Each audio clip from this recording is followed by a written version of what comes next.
Saya dan teman-teman di sini, kalau tadi teman-teman dari Share INH Jawa Timur, juga dari Wasilah Amal Khairat dari Sumatera Barat, saya ini bergabung dengan sebuah yayasan, yaitu Yayasan Pembina Mualaf At-Tauhid, Pak. Nah, pembinanya yang lagi duduk di sana kalau nggak salah tuh. Mana? Nah, itu di sana tuh. Itu yai saya tuh, Pak. Yai Rofi, Masya Allah. Kami berpusat di Jalan Mayangkara nomor 21, Pak. Ya, di Ketintang Gayungan, Surabaya. Nah, saya bergabung dengan yayasan ini tahun 2020. Setelah saya nggak pindah agama, Pak. Saya balik ke Islam, Pak. Nah, jangan salah paham gitu ya. Saya nggak suka kalau dibilang pindah agama. Jadi saya sebenarnya kembali ke fitrah saya sebagai manusia. Insya Allah begitu, Pak. Ya. Kalau orang boleh bilangnya convert gitu, Convert. saya nggak setuju. Orang yang balik ke Islam itu namanya revert, kembali ke fitrahnya manusia. Setiap manusia yang lahir kan fitrah, Pak. Kullu mauludin Nah, yuladu alal fitrah. fitrah. Ya, Dia kan jadi Yahudi, Kristen atau Majusi kan orang tuanya. orang tuanya. Saya juga dulu jadi Kristen kan karena orang tua saya, Pak.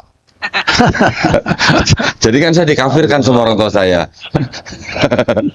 Ya, jadi alhamdulillah saya bersyukur pada Allah SWT, saya diberikan izin untuk menikmati iman Islam.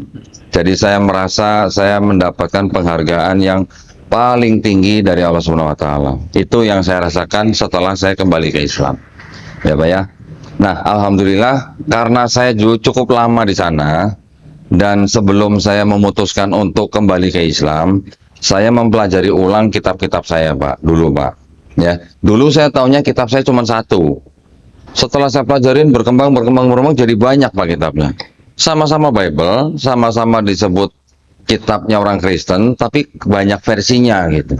Nah, ini yang saya bawa beberapa di dalam peti saya nih. Jadi saya kemana-mana bawa peti, pakai tukang buku.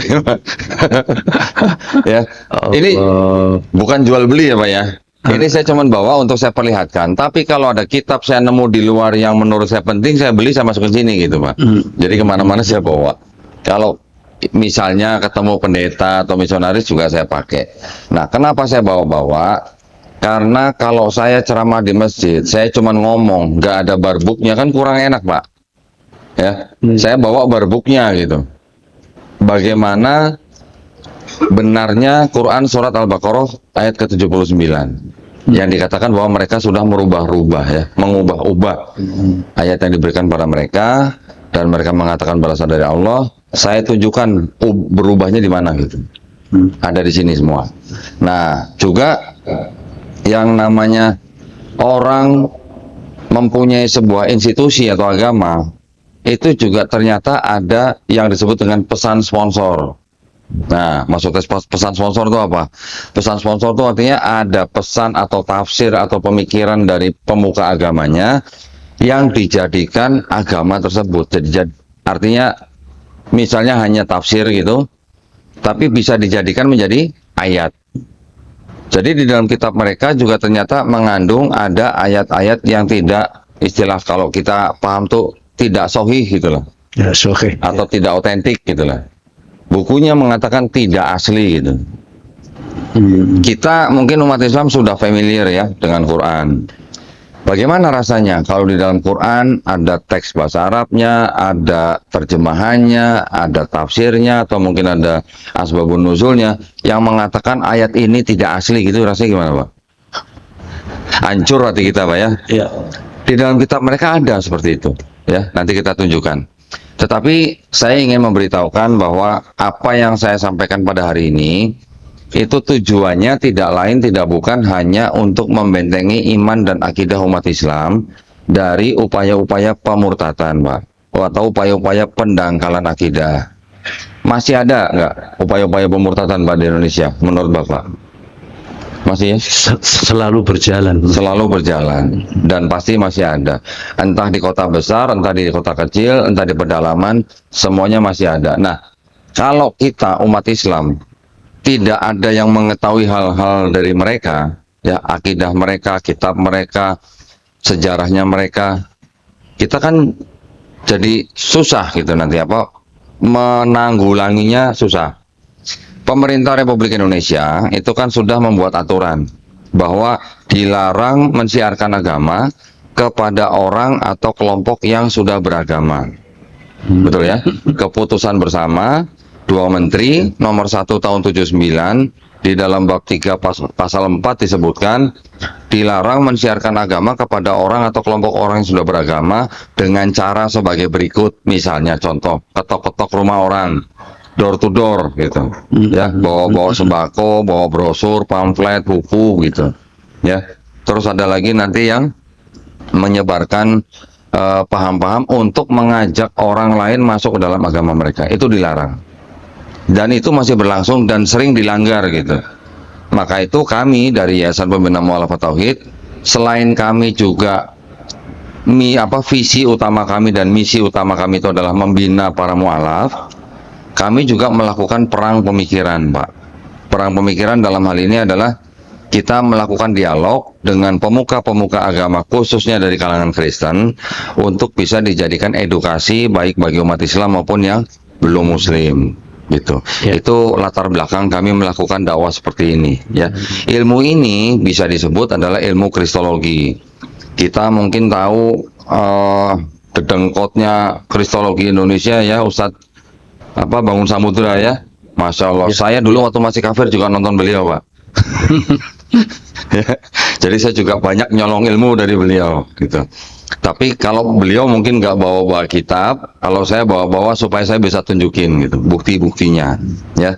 Nah, kita semua tahu bahwa agama mereka, agama Kristen itu memang agama misi.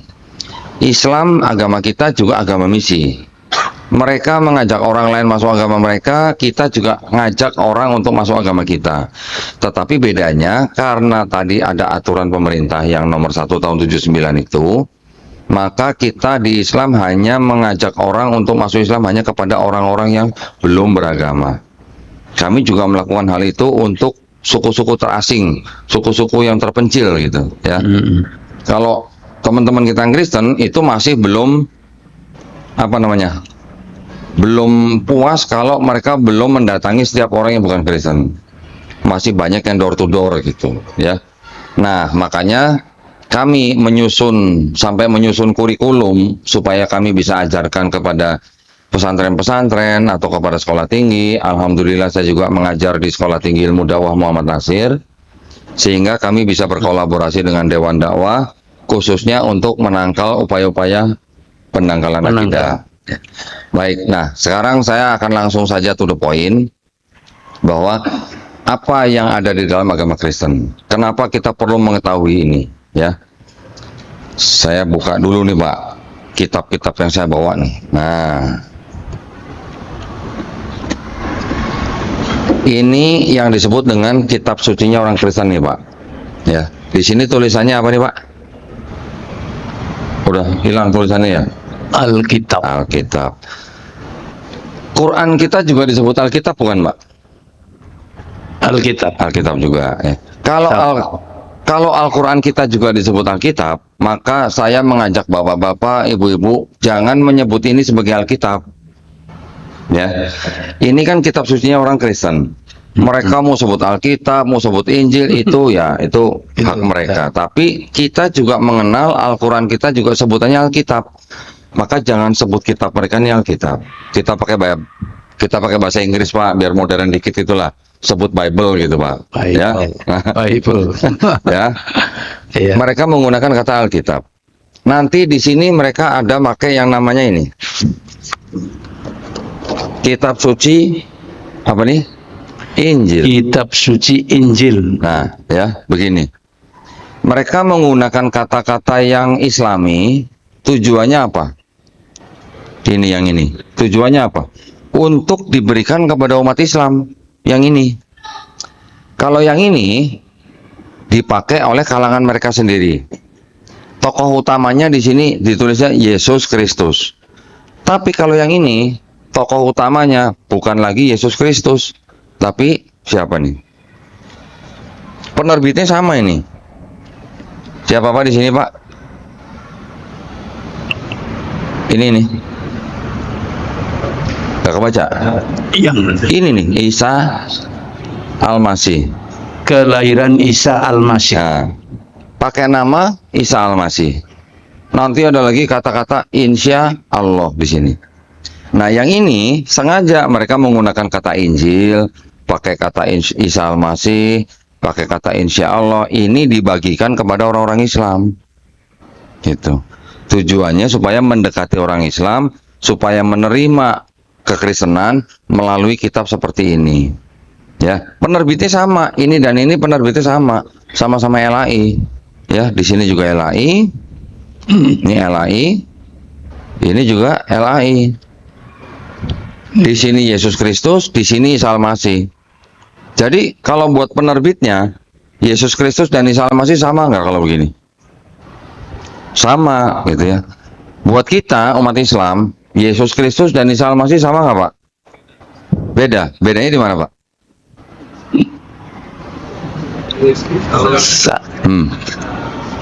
Beda orang atau beda cerita? Beda orang. Bedanya di mana? Kalau Yesus Kristus orang mana, Pak? Coba kita sharing ya. Masya Allah.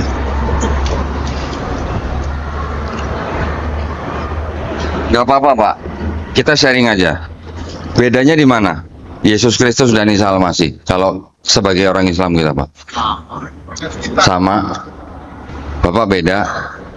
Sama, Pak, orangnya, Pak. Ya.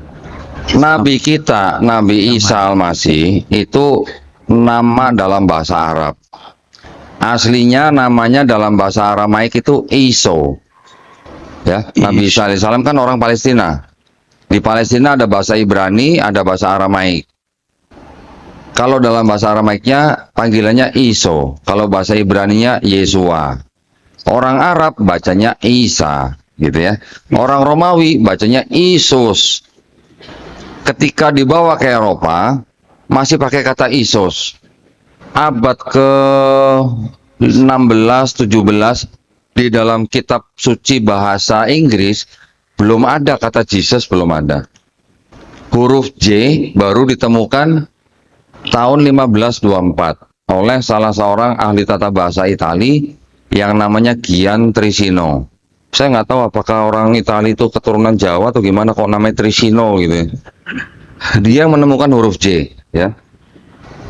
Baru pada abad ke-18 kata Jesus baru masuk ke dalam Bible. Jesus. Ya, Jesus bahasa Inggris itu ya. Ketika dibawa ke Indonesia baru menjadi Yesus. Nah, jadi Yesus, Isa, Iso, Yesua, Isus itu orangnya sama. Cuman diceritakan berbeda oleh dua agama. Kalau agama Kristen menceritakan Yesus lahir katanya di kandang domba katanya, walaupun kata kandang dombanya aja nggak tertulis gitu. Terus mereka bilang bahwa Yesus itu adalah Tuhan kalau menurut orang Kristen. Orang Islam kita membaca di Quran, Nabi Isa alaihissalam hanyalah seorang hamba Allah, seorang nabi ya, yang diberikan kitab Injil untuk Bani Israel. Orangnya sama, Pak. Profilnya sama, cuman diperspektifkan atau diceritakan berbeda antara Kristen dan Islam. Saya punya Quran yang terjemahan bahasa Inggris.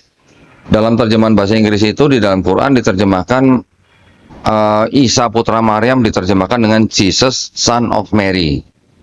Jadi sama. Kita umat Islam tidak perlu alergi dengan kata Jesus, tidak perlu, nggak apa-apa. Ya, yang penting ketika kita menyebutkan Jesus untuk Nabi Isa alaihissalam itu kita tambahin dengan peace be upon him. Nah, itu ya, alaihi salam. Jadi seperti itu upaya mereka. Mereka menggunakan cara-cara yang mereka pikir cukup efektif untuk menjadikan orang-orang di luar agama mereka masuk ke dalam agama mereka. Termasuk salah satunya adalah pakai kitab. Ya, jadi kalau yang ini pakai Yesus Kristus untuk orang Kristen, yang ini dibagi-bagi ke orang Islam. Ya, ada beberapa videonya. Ada juga yang seperti ini. Mirip Quran nggak covernya? Mirip. Hah? Kalau yang sudah biasa pegang Quran, lihat ini sangkain Quran ya, Pak ya? Ya. Ada tulisannya apa? Kitab Injil. suci Injil. Nah, ini juga dibagikan kepada orang Islam supaya orang Islam merasa akrab gitu lah. Sudah biasa kan, wah mirip. Giliran dibaca isinya Isa Al-Masih Tuhan gitu. Nah, ini cara-cara mereka ya. Sekarang saya ingin memberitahukan bahwa di dalam agama Kristen itu mereka percaya yang namanya Trinitas. Pernah dengar Pak ya? Pasti rata-rata udah pernah dengar lah ya. Trinitas. Trinitas ya. Mereka bilang Bapa itu Tuhan, Anak Tuhan, Roh Kudus Tuhan. Tapi bukan 3 Tuhan, tapi 1 Tuhan gitu. Paham nggak Pak kira-kira Pak? Bapak bisa memahami ada 3 pribadi tapi 1 Tuhan? Bener Pak, bisa paham Pak? Ada 3 pribadi 1 Tuhan? Sulit. Nggak bisa. Alhamdulillah nggak paham Pak. Ya kalau paham malah bahaya itu. Jadi, jadi kalau yang mereka bilang paham orang Kristen paham, Iya. itu mereka ya udah pokoknya imani saja lah gitu. Ya. Ketika apa namanya didesak atau dipretelin gitu satu-satu, mereka juga nggak akan paham. Masya Allah. Yang mereka bilang paham karena dijamah Roh Kudus itu apa ya? Ya itulah imani saja gitu. Nanti lanjut lagi, Bapak Maha Kuasa, Yesus Maha Kuasa, Roh Kudus Maha Kuasa, tapi bukan 3 Maha Kuasa, tapi 1 Maha Kuasa gitu. Terus Pak, pusingnya terus gitu Pak. Kalau perlu nanti kita jadi beli bodrek gitu Pak. Ya. Paham yang seperti itu memang bisa dikatakan adalah paham agama misteri. Ya. Paham agama misteri ini berasal dari mana? Ya memang berasal dari sekitar daerah situ. Antara Palestina, Mesir, Persia, Babilonia, kemudian Eropa sampai India. Itu memang orang-orangnya sudah terbiasa menyembah Tuhan yang triad gitu Pak. Triad itu artinya 3 dalam 1 dalam 3. Atau 3 tapi 1 tapi 3. Agama misteri gitu Pak. Ya. Mulai dari Sumeria, Babilonia, Persia, mereka sudah terbiasa menyembah Tuhan yang 3. Di Persia ada dewa Ahura Mazda, Mitra, Ra. Nanti di India ada apa? Trimurti, Brahma, Wisnu, Siwa gitu kan. Di Mesir ada Osiris, Isis, Horus. Nanti di Babilonia ada Namrus, Tamrus, Semiramis gitu. Semuanya 3 Pak, nggak ada yang 4, nggak ada yang 5 gitu. Semuanya 3. Kenapa? Karena memang orang-orang zaman dulu itu sudah seperti apa ya? Punya hukum dasar gitu. Seorang filsuf bernama Aristoteles mengatakan bahwa sesuai perkataan orang-orang Pitagoras. Nah, kalau orang matematika biasanya paham dengan Pitagoras ya, yang segitiga itu ya. Sesuai perkataan orang-orang Pitagoras, alam semesta ini dibatasi dengan 3. Awal, tengah, akhir. Kata Aristoteles, kami gunakan untuk menyembah dewa-dewa kami. Makanya dari dulu agama misteri itu pasti 3, nggak ada yang 4, 5 atau 6 gitu, nggak 100 gitu, nggak ada. Ya, termasuk Kristen. Di dalam Kristen juga begitu. Jadi ada konsep yang diteruskan dalam Kristen, konsep agama-agama yang zaman dulu ya. Kalau sekarang daerah situ kira-kira di abad ke-4 sampai abad ke-2 sebelum Masehi itu dikuasai oleh bangsa Yunani ya, oleh Raja Alexander Agung. Nanti setelah Raja Alexander Agung wafat diteruskan oleh penerus-penerusnya. Selama kurang lebih 250 tahun daerah Mediterania itu dikuasai oleh budaya Helenisme. Kalau suatu daerah dikuasai oleh budaya asing, otomatis daerah yang ini akan mengadopsi sesuatu nggak Pak dari budaya tersebut? Bisa. Contoh Indonesia. Berapa tahun Pak kita dijajah Belanda? 350 tahun. Katanya ya Pak ya? Katanya 350 tahun. Ada nggak Pak yang kita adopsi dari Belanda Pak? Ada. KUHP kita tuh dari mana? Dari Belanda. Dari Belanda. KUHP. Nah, jadi daerah situ yang dikuasai oleh budaya Helenisme itu juga pasti ada yang mengadopsi budaya Helenismenya. Orang-orang Yahudi atau bangsa Israel yang hidup di daerah situ itu juga mereka kan sudah punya kitab ya yang disebut ini kitab Tanakh nih. Nah, kitab Tanakh ini punyanya orang Yahudi, disusun kira-kira tahun 450 sebelum Masehi, sebelum bangsa Yunani menguasai daerah Mediterania. Kitab ini ditulis dalam bahasa Ibrani disusun oleh orang-orang Israel ketika mereka dibuang ke Babilonia, ya. Jadi di dalam Babilonia tuh mereka menyusun hikayat-hikayat yang dalam tradisi lisan, baru dituangkan dalam tradisi tulisan. Sehingga ini selesai disusun tahun 450 sebelum Masehi dalam bahasa Ibrani. Nah, pada masa era Helenisme, kitab yang dalam bahasa Ibrani ini diterjemahkan ke dalam bahasa Yunani menjadi kitab ini, Septuaginta. Septuaginta ini ditulis dalam bahasa Yunani, diperintahkan oleh raja dari Alexandria Mesir, raja bonekanya Alexander Agung, untuk supaya orang-orang yang berbahasa Yunani bisa membaca ini, gitu. Ya, diterjemahkan kira-kira abad ketiga sebelum Masehi sampai abad kedua sebelum Masehi, dan ini beredar terus sampai ketika Nabi Isa alaihissalam lahir, kemudian sampai diangkat, bahkan sampai abad kedua, ketiga, ini terjemahannya dirubah-rubah. Oleh siapa? Oleh Kristen-Kristen awal, ya. Sehingga ketika di abad keempat, kitabnya orang Yahudi yang sudah diterjemahkan dalam bahasa Yunani ini digabungkan dengan kitab-kitabnya orang Kristen. Yang ini tadi nih, yang hanya perjanjian baru nih. Perjanjian baru itu isinya hanya 27 buku, ini dijadikan satu dengan kitab yang terjemahan ini. Nah, inilah yang menjadi kitabnya orang Kristen, ya. Masalahnya di mana gitu? Kalau dibandingkan dengan kitabnya orang Yahudi. Masalahnya di mana?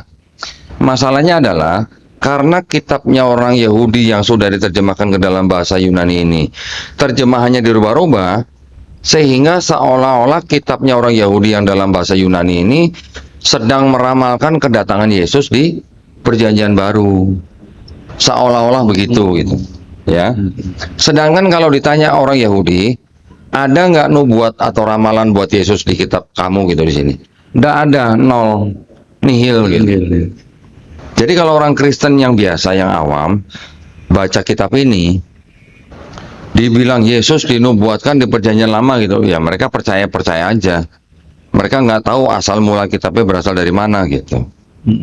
Ya, tapi ketika kita tahu bahwa ini sudah diterjemahkan ini, yang dirubah apa saja, kemudian kapan ditempelkan dengan Perjanjian Baru, kapan menjadi kitabnya orang Kristen, kapan dikanonisasi, kapan diterjemahkan ke bahasa Jerman, bahasa Belanda, bahasa Inggris dan sebagainya, kapan ke bahasa Indonesia, itu setiap waktu selalu terjadi perubahan, ya, selalu terjadi perubahan. Ini kenapa, Pak? Oh ini azan ya? Iya. Azan, waktunya azan Isya ya. Kita tunggu ya. Kita break dulu ya, Pak ya. Ya, silakan. لا إله إلا الله محمد رسول الله اللهم رب هذه الدعوة التامة والصلاة القائمة آت محمدا الوسيلة والفضيلة وابعثه مقاما محمودا الذي وعدته. Baik, Ya. dilanjutkan. Baik. Nah, jadi kita sekarang sudah mengetahui bahwa asal-usul kitabnya orang Kristen itu dari mana kita sudah tahu. Jadi ya, ketika kitabnya orang Yahudi tadi menjadi bagian daripada kitabnya orang Kristen, dan maknanya atau maksud atau tafsirnya sudah berubah karena sudah dirubah-rubah oleh orang Kristen, sehingga kitabnya orang Yahudi yang merupakan, mungkin kalau dibagi begini nih, yang tebal ini kan 2/3-nya kitab Kristen nih ya. Nih ya Pak ya, kalau kita bagi ya, nih ya, 2/3-nya nih. Ini sebenarnya di dalam kitabnya Yahudi ini sebenarnya masih ada tauhidnya, Pak. Ya. Masih ada ajaran tauhidnya. Contoh saja beberapa yang saya coba bandingkan dengan Islam. Bukan saya mau membandingkan Quran dengan kitabnya orang Yahudi, bukan. Tapi ayat-ayatnya coba kita lihat supaya kita sudah biasa nih dengan ayat di dalam Quran yang ini. Ketika ada ayat di dalam kitabnya orang lain, ada kemiripan nggak? Ada benang merah nggak gitu ya? Di dalam kitabnya orang Yahudi itu di Ulangan 6 ayat 4 dikatakan apa? Shema Israel, Adonai Elohenu, Adonai Ehad. Itu bahasa Ibrani, Pak. Artinya dengarlah hai bangsa Israel, Tuhan Allah kita, Tuhan itu Esa. Mirip nggak Pak dengan Qul huwallahu ahad? Ya, kurang lebih begitu. Ini kita coba bandingkan, bukan untuk membandingkan Quran kita yang murni firman Allah dengan perkataan manusia, tetapi ada ayat-ayat yang memang masih ada garis benang merahnya gitu. Ya. Nanti ada lagi di Bilangan 23 ayat 19 dikatakan apa? Tuhan bukan anak manusia. Tuhan bukan manusia.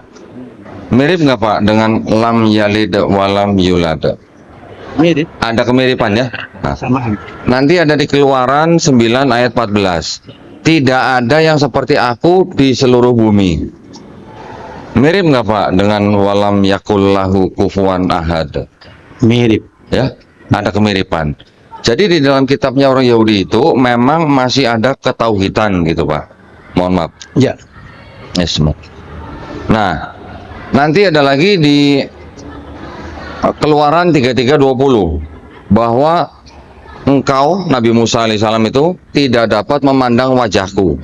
Tidak ada manusia yang memandang aku dapat hidup gitu. Mirip nggak Pak? Mirip. Hah? Mirip. Di Quran kita juga ada ayat ya. Ya. Nabi Musa alaihissalam minta melihat Allah itu baru istilahnya apa? Baru ditampakkan di Baru gunung. ditambahkan di gunung sudah pingsan. gitu. Pingsan, Ya. Belum ke wajahnya. Ya. Jadi ada kemiripan. Nanti ada lagi di dalam 1 Raja-Raja 8 ayat 27, langit yang menguasai segala langit itu tidak dapat memuat Tuhan. Berarti dia di dalam kitab Yahudi mereka mengakui ada lebih dari satu langit gitu. Kita di Islam juga mengenal 7 langit, betul kan? Nanti ada lagi di Maliaki 3 ayat 6. Tuhan tidak berubah. Di Ayub 9:32, Tuhan bukanlah manusia. Hosea 11 ayat 9, Tuhan bukanlah manusia. Banyak hal-hal seperti itu ya, yang masuk atau mirip atau sama dengan Quran surat Al-Ikhlas gitu. Nah, jadi di dalam orang Yahudi mereka juga bertauhid Pak. Tidak percaya Tuhan itu bisa jadi manusia gitu. Tapi tiba-tiba ketika masuk ke dalam agamanya orang Kristen, tiba-tiba Tuhan yang di sini dikatakan bukan manusia, bukan anak manusia, tidak berubah. Tiba-tiba di kitabnya orang Kristen jadi Yesus gitu.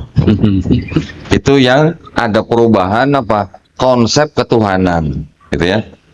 Terus kemudian di kitabnya orang Yahudi juga konsep keselamatannya itu tidak ada manusia bisa menebus dosa orang lain gitu. Ya. Seorang anak tidak dapat menanggung kesalahan ayahnya. Seorang ayah tidak dapat menanggung kesalahan anaknya. Itu ada di Ulangan 24 ayat 16. Nanti diulang lagi di Yeskiel 18 ayat 20. Yang berdosa itu yang mati. Setiap manusia bertanggung jawab atas perbuatannya masing-masing. Nanti ada lagi di kitab Yesaya pasal 1 ayat 16 sampai 18 dikatakan bertobat lebih baik daripada mempersembahkan hewan kurban. Basuhlah, jauhkanlah perbuatan-perbuatan jahatmu dari depan mataku, mata Tuhan maksudnya. Berhentilah berbuat jahat, belajarlah berbuat baik, kendalikan orang kejam. Sama nggak Pak dengar amar ma'ruf nahi mungkar? Mirip ya? Mirip. Belalah hak anak-anak yatim, perjuangkanlah perkara janda-janda. Persis. Ya, baiklah marilah kita berperkara firman Tuhan gitu tulisnya. Jikalau dosamu merah seperti kirmisi, akan menjadi putih seperti salju. Jikalau dosamu merah seperti kain kesumba, akan menjadi putih seperti bulu domba. Kalau kita menggunakan akal sehat Pak, ada ayat-ayat seperti itu. Dosamu mau merah seperti apapun bisa menjadi putih seperti salju atau bulu domba. Artinya perlu nggak ada orang yang harus mati di atas kayu salib buat nebus dosa kita gitu? Nggak perlu. Mudah sebenarnya kan. Tapi ketika masuk ke dalam konsep Kristen, yang di Kristen yang di perjanjian baru ini sebenarnya juga bisa dibagi menjadi dua lagi Pak. Bagi duanya bagaimana? Di dalam yang Kristen yang perjanjian baru ini ada yang disebut dengan 4 gospel ya. 4 gospel itu yang mereka sebut dengan Injil gitu. Kita umat Islam jangan sebut itu Injil, sebut saja gospel gitu Pak. Ada 4 kitab yang namanya Matius, Markus, Lukas, Yohanes. Yang ini yang dianggap, yang menceritakan dari Yesus lahir sampai disalib sampai diangkat. Ini ada di 4 kitab ini. Ya, terlepas daripada masalah Yesus disalib atau tidak, ya, di mana kita umat Islam tidak mengimani bahwa Nabi Isa alaihissalam tidak dibunuh dan tidak disalib. Tetapi dari 4 gospel itu kalau kita baca, itu sebenarnya Yesus tidak pernah mengajarkan Kristen atau kekristenan, Pak.